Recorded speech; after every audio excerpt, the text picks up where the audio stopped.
अस्सलाम वालेकुम दोस्तों, आप देख रहे हैं जन्नत की नगरी।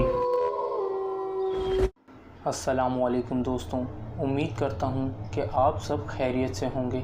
वाक़या शुरू करने से पहले अगर आप चैनल पर नए हैं तो हमारे चैनल को सब्सक्राइब कर दें और बेल आइकन को ज़रूर प्रेस करें ताकि हर वीडियो का नोटिफिकेशन आपको मिल जाए। तो आज का वाक़या शुरू करते हैं। ये वाक़या हमें कराची से मुइज़ ने भेजा है। मुइज़ बताते हैं कि हम कुछ टाइम पहले ही नॉर्थ नाज़िमाबाद के एक फ़्लैट में शिफ्ट हुए हैं। मुइज़ बताते हैं कि मैं अपने रूम में अजीब व गरीब एक्टिविटीज़ महसूस करता हूँ। मेरे रूम में एक बड़ा सा मिरर है। जब भी मैं मिरर के सामने खड़ा होता हूँ तो मुझे मिरर में किसी का अक्स नज़र आता है। ये सिर्फ़ एक दो बार का वाक़या नहीं है बल्कि ये रोज़ाना ही का मामूल है। मुझे चलते फिरते मेरे पीछे किसी के चलने की आहट महसूस होती है।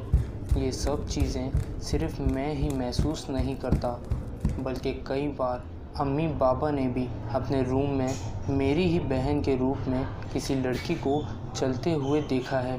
काफ़ी बार इन्होंने उस लड़की को आवाज़ दी क्योंकि वो मेरी बहन के रूप में ही होती थी। जैसे ही उसे कोई आवाज़ देता था तो वो अचानक धुएं की तरह गायब हो जाती। रात को हमने अक्सर अपने घर में किसी के पायल की आवाज़ सुनी है और कई बार इस आवाज़ के खौफ से मैं उठ भी जाता हूँ। एक रोज़ मैं अपने फ्रेंड के साथ बैठा था। इन्होंने मुझे हिचकिचाते हुए कहा कि कई बार तुम्हारी बैल्कनी में आधी रात के वक्त तुम्हारी बहन को टहलते हुए हमने देखा है और कभी बाल सुलझाते हुए देखा है। तुम्हारी बहन आधी रात को बैल्कनी में क्या करती है? मैं घर आया। गुस्से में मैंने काफ़ी शोर किया लेकिन अचानक मुझे ख़याल आया कि बैल्कनी तो मेरे सिस्टर के रूम में है ही नहीं। बैल्कनी तो सिर्फ़ घर में मेरे ही रूम में है और रात को तो कोई मेरे रूम में नहीं आता।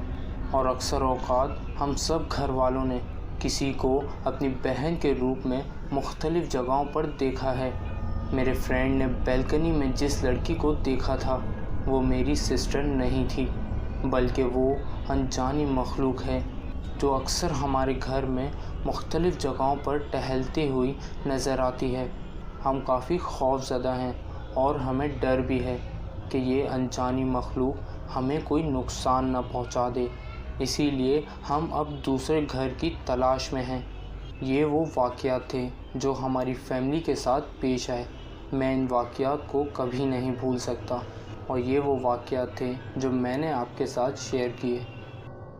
और आखिर में मुइज़ आपका बहुत बहुत शुक्रिया कि आपने हमें अपनी ये स्टोरी शेयर की। अगर आप लोगों के साथ भी कुछ इस तरह के वाक़यात पेश आए हैं तो आप अपनी स्टोरी हमारे साथ शेयर कीजिए। अगर आप चैनल पर नए हैं तो हमारे चैनल को सब्सक्राइब करना मत भूलिएगा और बेल आइकन को ज़रूर प्रेस कर दें ताकि हर न्यू आने वाली वीडियो का नोटिफिकेशन आपको सबसे पहले मिल जाए। Thank you for watching this video. Allah हाफ़िज़।